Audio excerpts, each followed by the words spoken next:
Navigating the dynamics of the Korean Peninsula requires more than just information, it demands insight. Korea Risk Group offers strategic consulting that cuts through the noise. Our experts provide in-depth analysis, risk assessments, and bespoke reports, all tailored to your specific needs.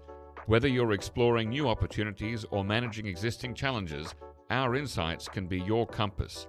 To learn more about how we can help you make informed, strategic decisions, visit korearisk.com/solutions today.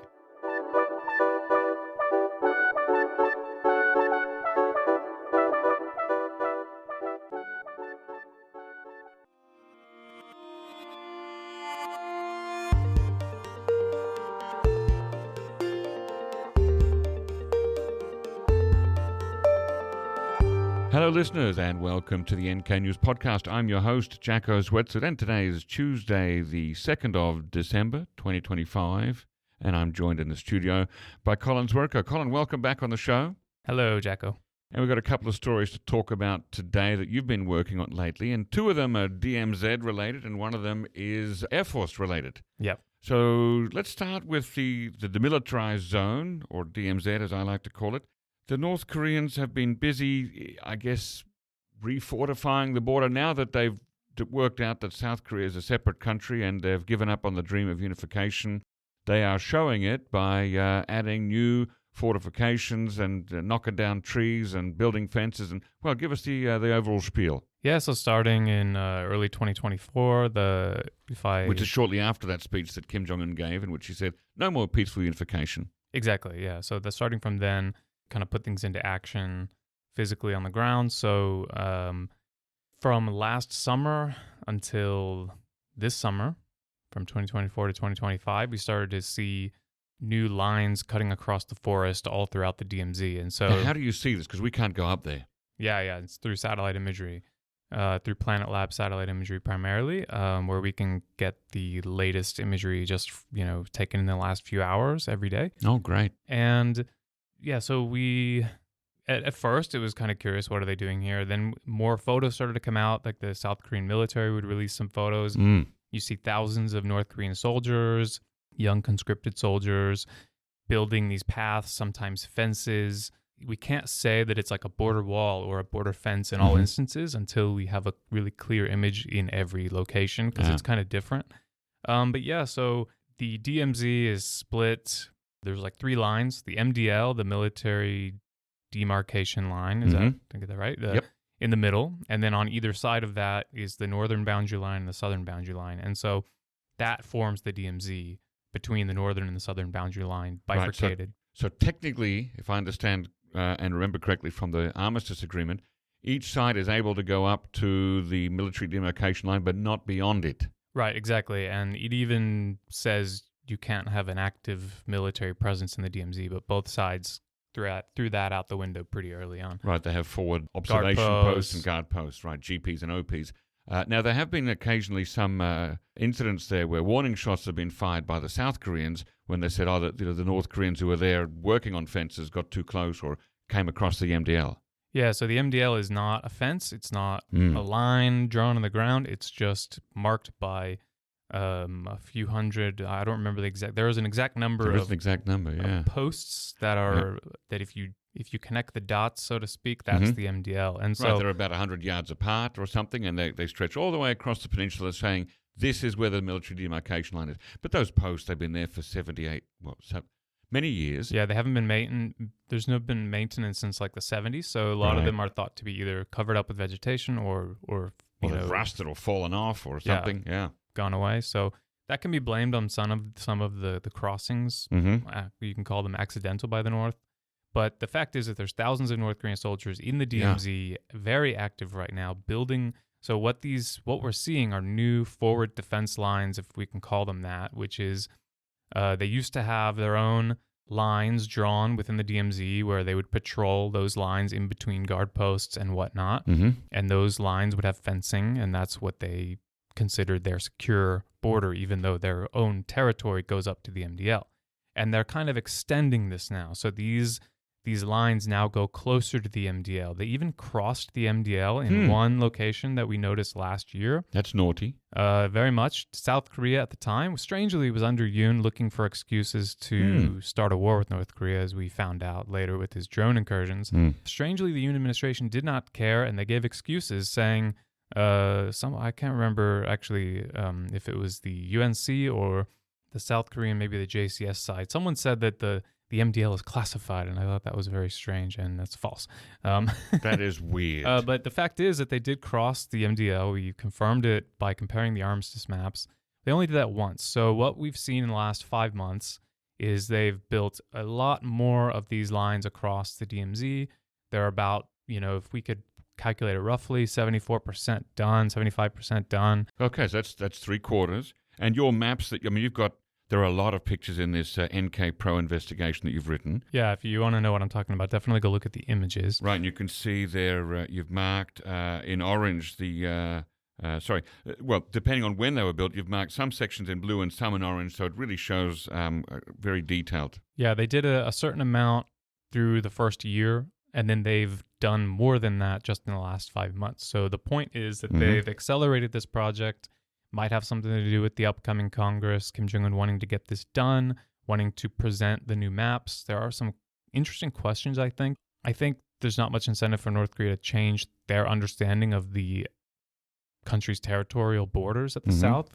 It's a different question when you talk about the maritime border, but the land border, even though they're creating these new defense lines, it's not like they're going to cede the territory beyond that between those defense lines and the MDL to South Korea or anything. So I think this is just all about security and keeping. It's symbolic, showing we're a separate country. It's to keep North Koreans from escaping, and it's also for defending against South Korea, because they learned a lot of lessons about what potentially hostile South Korean administration, like the Yoon administration, what they could do. So there are a lot of reasons for this.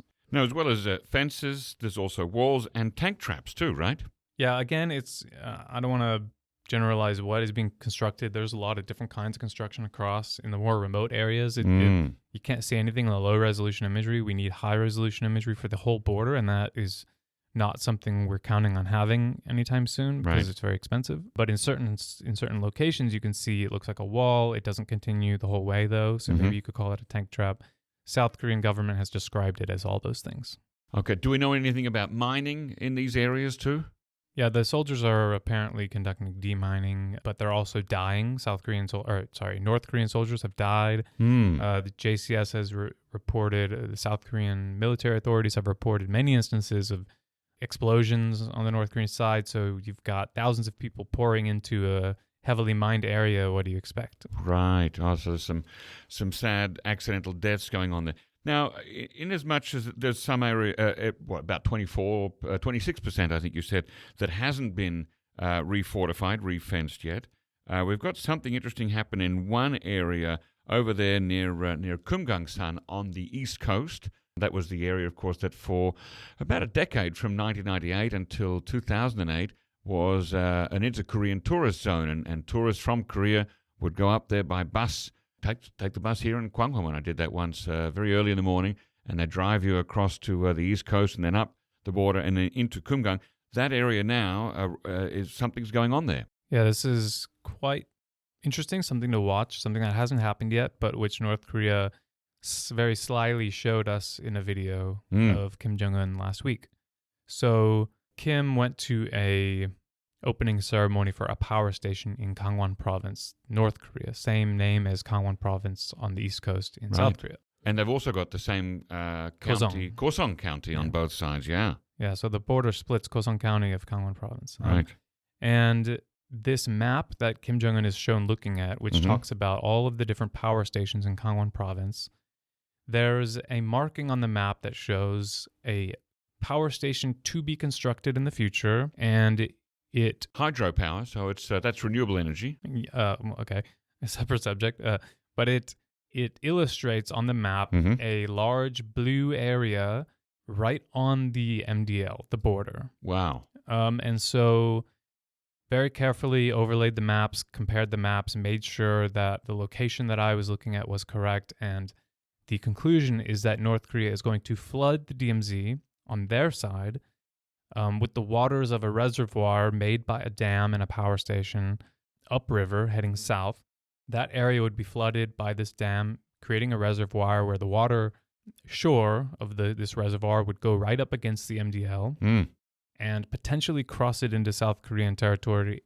You mean the water? The water, depending on how this is built, and it's not been built yet. So this is something hidden in a North Korean TV broadcast. No details beyond that, but what they've illustrated and what they're suggesting is very clear. Very interesting. Okay, so this is the Pongpo Dam that we're talking about? No, that was the dam that they built. That was the reason for this appearance. Okay, so he's got one dam that's been built, and then this is a proposed dam, as yet unnamed. Kosong 2호 국민 발전소. So it's the Kosong number 2 Army People Power Station. Power station, okay. And that may include some flooding of the northern part of the Demilitarized Zone, maybe even across the Military Demarcation Line into the southern part of the Demilitarized Zone. Yeah, I think one thing is clear that if they do go forward with this project, which they don't always do, with things that they show in little maps that Kim Jong Un's looking at, but if they do, flooding the DMZ is its own interesting thing that they could do. Yeah. And that would definitely happen. There's no question about that if they actually do go forward with this. The only question is what South Korea thinks of that. Well, and what does the United Nations Command think about that? Is that an armistice violation? Yeah, well... We wait to see whether it happens, right? So I imagine that since it's not yet happened, they're probably not in the mood to speculate on these things. Right, but I've gotten some contact from people. I guess the South Korean government is paying attention to this. They're curious about whether this will go forward, and I'll just watch it in satellite imagery and see, when this begins, if it does. Very interesting. Okay, that is so that's two stories on the DMZ. Now let's talk about North Korea's Air Force. Kim Jong Un brought his daughter to work again, which he hasn't done since that trip to Beijing in September. Yes, the daughter is still alive. Everyone reset your daughter disappearance website counter. Anyway, he went to this 80th anniversary celebration for the Air Force at Wonsan Kalma Airport. Okay, that's that airport right by the new tourist resort, yes? Yeah, on the East Coast. And so they put a bunch of weapons under a hangar. Kim Jong Un walked through the hangar, looked at the weapons for a minute. Then they did a bunch of other stuff, like watching some flyovers. Okay, so that's a typical daddy-daughter to work day where they look at military things. Sure. Right, that normally when she comes out, it's a missile, and today or recently on, what was the day there? The Aviation Day last Friday. How did you celebrate it? Well, it used to be Rocket Forces Day, but they don't do that anymore, the November 29th holiday. But I don't know, strangely, they did this whole event on Friday, and then they didn't report it in state media until Sunday. I don't know, I found that kind of interesting. But there are a few interesting points about this event. They showed us a new combat drone. This is kind of like we will have an article by a contributor named Joost. You've probably heard of him. Joost Olymans. Yeah, he's going to write something, and I saw it. It talks about how this combat drone is somewhat similar to a Mojave named model. I'm sorry if I'm getting that incorrect, but I just briefly looked at this earlier. Basically, they're copying designs again from around the world, not precise copies, but they're copying. This is a new attack drone. They also showed a new Taurus-like missile that would be launched from a jet. They showed off 2 surface-to-air missile systems. This comes a couple years after they did after Kim Yo-jong threatened to shoot down U.S. and South Korean reconnaissance flights along the east and west coasts. Well, far away from the coast. Yeah. And they're putting a lot of stuff together here, basically. So they're showing a lot of stuff. They're making a lot of suggestions. Experts kind of doubt that all this is quite up to the level that they're suggesting by showing it off. There's still a lot of development to be done, but Kim's trying to give the Air Force its attention, trying to give it its nuclear weapons role. Yeah. Similar to how a couple years ago he went to the Navy and was like, we're going to revive the Navy. And if you think about it, back then there was the narrative for years and years was neglected Navy. Right. Nothing's going on with the Navy. Yep. And the same narrative is going on with the Air Force. And then we saw the amount of resources he poured into the Navy, building these new destroyers. Of course, there's still questions. But I think it's a good sign of what's to come with the Air Force. I don't think we should doubt that maybe they'll acquire some better jets. Yeah. maybe these drones, even though they've, there's some fakery with these drones, they've only showed us one of these combat drones actually flying. It's going somewhere, I think. The question that always flummoxes me, though, is how does North Korea get all of its jet fuel? I mean, that must be hard under sanctions, right? I think these days, with the amount of, they've got all this oil smuggling with Russia going on. I don't know all the details, but there's some reporting I've seen out there on that. I think that there's no shortage of channels for North Korea to acquire this, and their partners Russia and China do not recognize sanctions to much degree anymore. Yeah, and it's interesting that in the story that you've written there, Kim Jong Un has hailed the Air Force as one that has stood at the forefront of the struggle to protect the sovereignty and national interests of the DPRK. It's also called the firstborn service of the Korean People's Army, which is a surprising one. I'm not sure why that would be the firstborn service, since the Korean People's Army started off on land before they had airplanes. And in fact, the first planes that fought for the North Koreans in the Korean War were Soviets. Interesting little... Yeah, I don't know. But I mean, Shreyas wrote that article, but I'm sorry. I helped out a little bit. But I think it's funny. Every time he goes to a different branch of the military, he says things sort of hyperbolically, like, you are the most important branch of the military. I think it's all maybe just hyperbolic. And it's nice to see that as the weather gets colder, that Kim Jong Un has broken out his full length matrix leather black coat again for those public appearances. Yes, and the daughter as well. Right. Well, that's it. It's got to stay warm in the winter.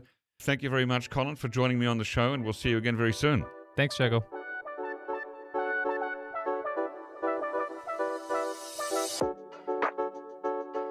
Bestsellers unveiled at NK News Shop. Step out in style with our top-selling apparel from the NK News Shop. Fly high with the Air Cordial T-shirt, celebrating DPRK's golden era of aviation in vintage airline chic. Explore the stars with our Nada hoodie, inspired by North Korea's answer to NASA. Or toast to tradition with our Taedonggang beer T-shirt, capturing the essence of North Korea's renowned brew. Each design is a conversation starter. Find yours at shop.nknews.org. Again, that's shop.nknews.org.